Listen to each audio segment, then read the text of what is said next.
Alright, so for all you Mac users, this is one of the best parts. You can control everything right from your Mac. Here's my dashboard. On my dashboard you can see, zoom in a little bit more.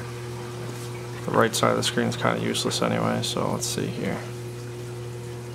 Alright, so now tripod set, let's just get this.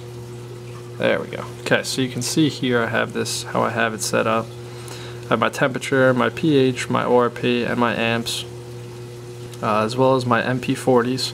You can see it's on short pulse mode, and this is set to, the left MP40 is set to anti-sync, so anything this does, this is going to do the opposite.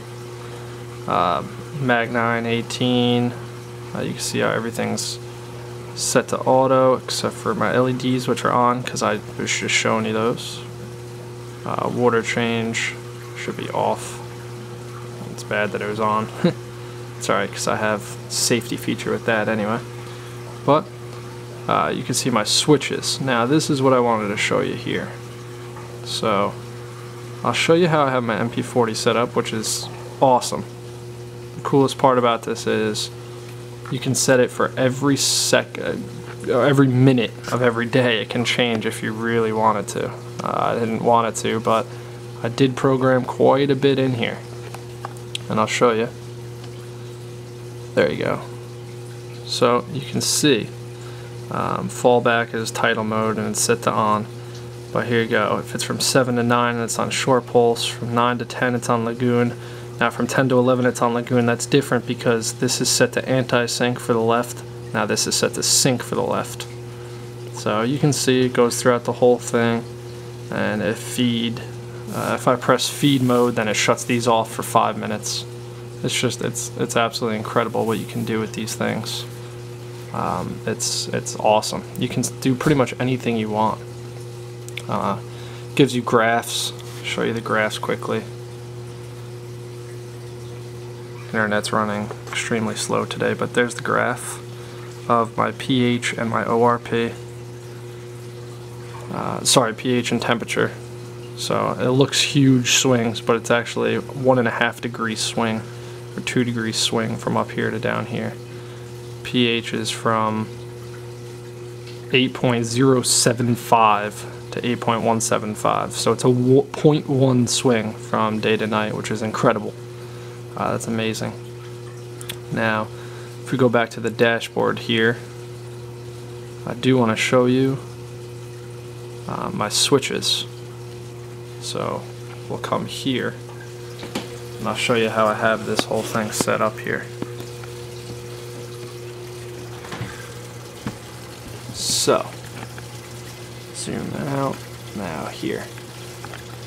So this is what I wanted to show you here. I have these set up so that when this bottom float switch here is connected to the auto top off, so it's on now. However, if you just stick your hand in there and you splash around a little bit, that'll jump up and down. And you don't want your auto top off to kick on, off, kick on, off. So I set it to a 30-second on, off. So in other words, once the float switch goes up, it takes 30 seconds for the auto top off to actually click on.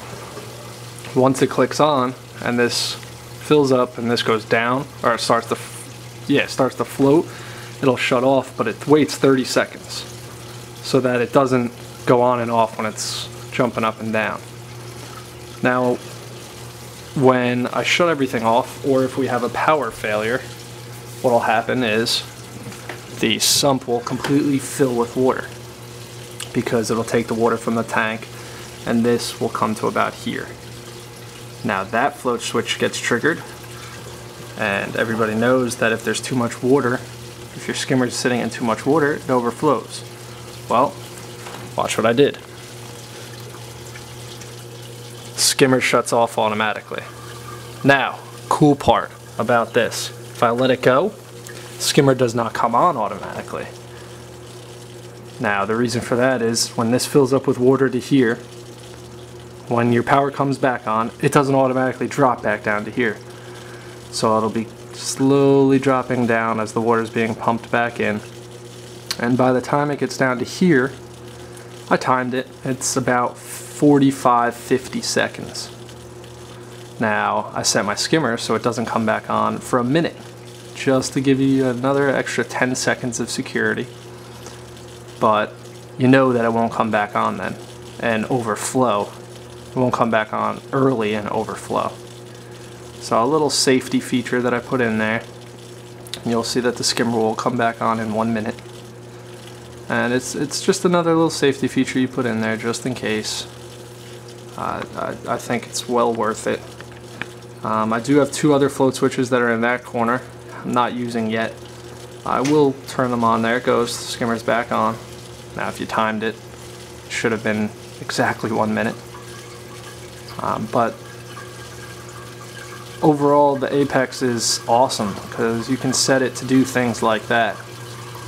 So it's just security on top of security on top of backup security. It's awesome.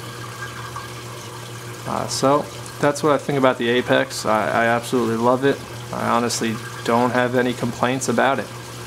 I mean, it's incredible. I absolutely love it. So let me know what you guys think about yours or about your Reef Keeper.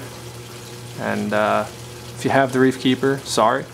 I suggest you go get an Apex because it's well worth the money. You can sell the Reef Keeper. There's plenty of people out there that want them. I sold mine. So you can sell that and go buy an Apex for what, $100 more? It's well worth it. Thanks everyone. Signing out.